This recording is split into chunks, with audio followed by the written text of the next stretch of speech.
Pat and Jeff and I were all working at Blizzard Entertainment, and we decided to start up this new company in February 2000.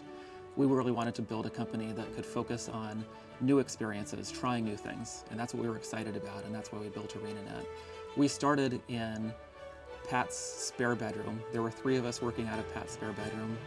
That summer we moved up to Seattle and worked out of the living room of my apartment. There were 7 of us, I think, working out of the living room. It was a hot summer with no air conditioning in a very small enclosed space. But we grew from there. We got our first offices in October of that year and just kept growing. We had just started a new company.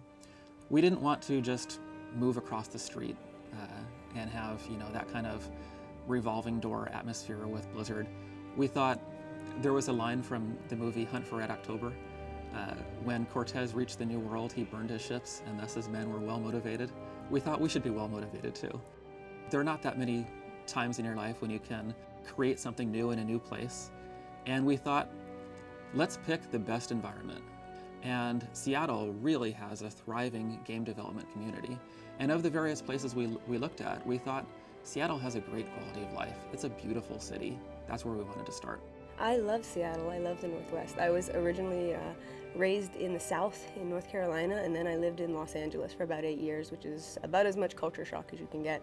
And from there I moved up here, and all of the best parts of the South, the mountains and the outdoors, are mixed with all of the best parts of Los Angeles and California. We've got technology, we've got Microsoft, we've got all these advancements just going tremendously fast in the area. And the Northwest is really the best of both worlds. And I absolutely love this area. It's a great place to be. Everybody's really just relaxed and has a kind of chill attitude about life. The Northwest, what's cool about Seattle in general is every city I go to, they don't have near the culture that Seattle seems to have as far as food and beer. We're never too far away from like an amazing hike or just beautiful coastline. Mostly our approach to who we wanted to bring onto the company is we wanted to bring on people who were super passionate about what we were doing. In general, we want to be a company of gamers. We want to be our own audience. We want to be making the games we love, and we know they're going to be great because we love them. Passionate gamers make passionate games. Everyone is excited about our game, about what we're making, about other games that they're playing. Programmers, artists, designers, tool developers, you name it, everyone under this roof. It's a family effort. It's a product of love. Everybody here is very passionate about what they do. Incredibly dedicated, not just to our project, but to games in general. Everybody's really pushing each other to make the game look as good as it can, but also on a personal level. We're challenging ourselves artistically, creatively, and because of that, the game's just better all around. We've handpicked our artists and ended up, in my opinion, with one of the strongest art teams in the industry, which has been repeatedly proven by the numerous awards and successes our artists have had.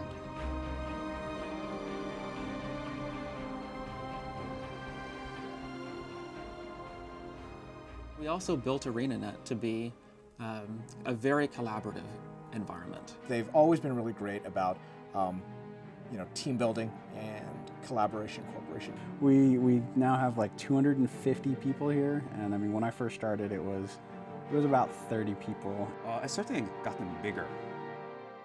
So the dynamics have changed a little bit just because the company has grown so much. It's weird to walk down the hall and not know people and not know if those people actually work here or not. I'll walk past somebody and be like, could be somebody on the cleaning staff, could be somebody in game design, I don't know. I wonder what they do here. There's a lot of new faces, but really we do work with the same team members. We're a tight-knit group of friends, and the collaboration and work environment hasn't changed at all. We just try to be an environment where we're all collaborating. This is really not a big corporate hierarchy, bureaucratic company. This is a company where we all sit in the same room together, we all work together day after day, and just try to create this collaborative environment. We all work in like pods and group environments, and so we got these groups of 8 to 10 people, and sometimes the rooms are bigger. First of all, the founders have sat almost everywhere in the company. 2 of the 3 founders of the company sat at They weren't even desks, they were just tables that were in a hallway. The founders of the company grabbed a table and put it up in the hallway, and they just all sat there. I mean, nobody at ArenaNet has an office even. Like everybody's in an open space. I've worked at a lot of places, and there's nowhere that I've ever worked where the three founders of the company would sit in the hallway and work. But we tend to sit wherever we can do some good. What makes ArenaNet truly special as far as development culture is the fact that it's a very art-centric environment.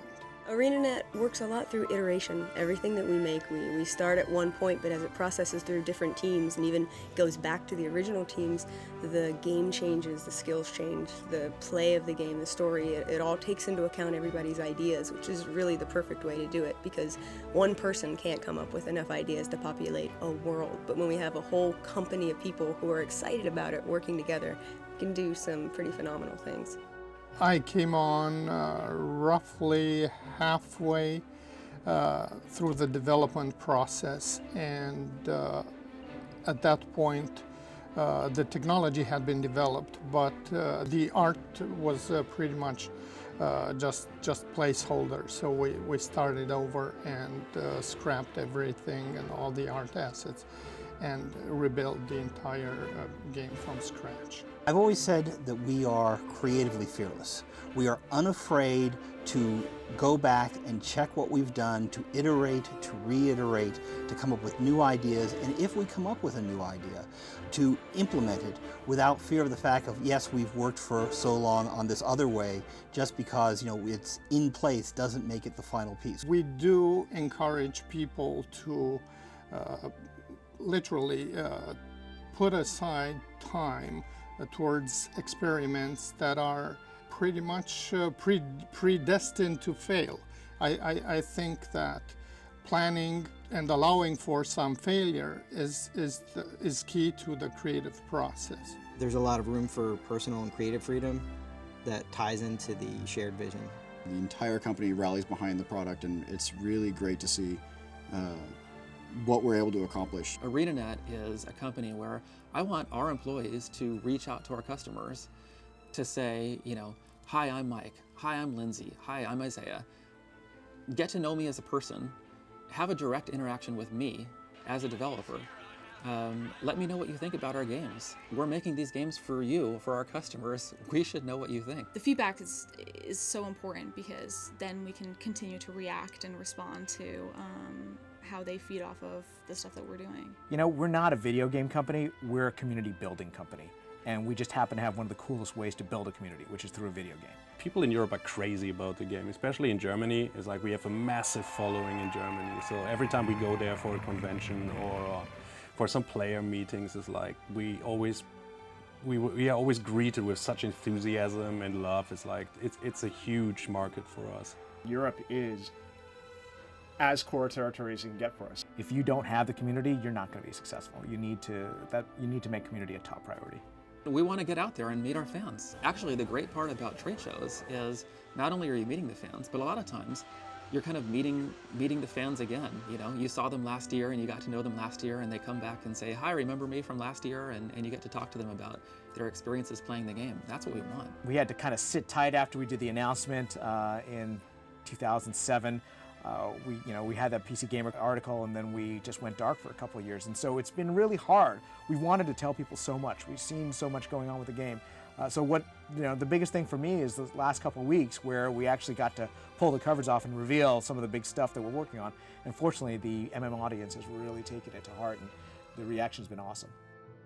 Guild Wars 2 is so much bigger than anything we've ever built before, and the amount of content, the amount of work that's going into building this game, I feel like work-wise, it's the size of everything we've built before now, combined together into one game. Guild Wars 2 was a chance for us to take a step back, evaluate what we were able to accomplish with Guild Wars 1, and kind of redirect where we wanted to take the series. I think people will notice a pretty dramatic evolution.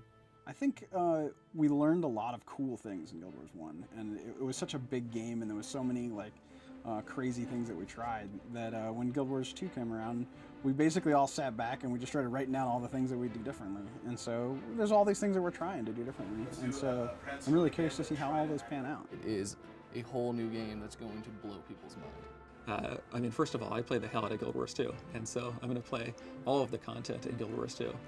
And secondly, I hope our customers also. I hope fans, when they get to play this game, they don't limit themselves to one race. There's just too much to see. I am gonna play Char, because I'm the kind of girl that likes to rip people's heads off. I will go Char all the way, yeah. I'm gonna lean towards the Char. Probably Char. I really want to play the Char. I think they're the one race that is truly Guild Wars. They are unique unto themselves. There is just something about that bestial, monstrous, a force to be reckoned with, just insane. You just can't beat that. I'm gonna play as a Char, because I want to be a badass. Are you a badass? No, I'm not, but I want to be one. My daughter likes the Char, so I'll probably end up rolling a Char at first, and then maybe an Asura. I'm probably gonna play Char first, and then maybe Asura, and if I get around to it, maybe a human. I'm gonna play a Norn. I'm probably gonna play a Norn. So I'm kind of an altaholic. I make a lot of alts, so I'll probably end up playing a Norn, I think, because transforming into a wolf just seems really cool to me. I think I'm going to be playing probably the Norn because they're big and hairy like me, so I can relate. I'm gonna play as a human because that's what I played in G-Lib 1. My race, I have this image in Guild Wars now of Joe Hostile, and he was a human. And so my main guy will probably be a human just to carry on and continue that persona I had in the original game. Well, I have to say that so far the humans play a special role in my heart because of the outfits that I've done, the clothing. I think I'll probably be playing Sylvari. I'm leaning towards the Sylvari just because they still have a lot of mystery around them. I like the Sylvari. I'm kind of partial to the Sylvari right now. I am excited about the Sylvari because it's, in my opinion, one of the more unique races. Oh, my nature is Asura. I believe I'll play the Asura. I'll probably start with an Azura and with a profession that has yet to be named. Probably going to start with Asura. They seem to have gotten a bad public image so far. A lot of people are complaining about them. I think it's just because they haven't seen them in play. The animation is such a huge component of their personality, but I think they're the ones that really pop out the most as just being unique and fun and different. We play our games constantly as we're developing them. And the reason we do that is we figure if we've been having fun playing the game for 3 years before the game is released, then we know you're going to have fun as a customer playing the game for years after it's released. We want to build games that have legs, games that are going to stand the test of time, games that people are not going to just buy and play and be done with, but buy and want to be part of the community and just keep playing. And so it's fantastic when you release a game to be able to see people come in and start enjoying what you've been enjoying for the past 3 years and start to be able to see that, yeah, all these things we've been doing, players really do love and really do appreciate all the work we've been putting into this game. All our fans are just clamoring to see something about it and play it. They want to get their hands on it and they want to play it. And everything that we're telling them we're doing in this game, they're all really excited about it. They can't wait to see it. And they just want to see if we're really doing what we claim we are. And we're doing it. The really unique thing about the development of Guild Wars 2 is we announced the development of Guild Wars 2 before we started working on Guild Wars 2. We figured we owed it to our fans to say, we've decided not to keep making campaigns for Guild Wars 1, but to make a new game that is everything that we want Guild Wars to be. So we just told them straight from the beginning, we're gonna have to go away for a while and make this game, and you're not gonna hear a lot from us while we're making this game. And so we worked in silence for 2 years, because we wanted to kind of under-promise and over-deliver and wait till we really had something to show before we showed. And so it's so nice now to be able to just kind of open up the floodgates and say, there is so much to Guild Wars 2, and we've been waiting to tell you, and now we can tell you everything there is in this game.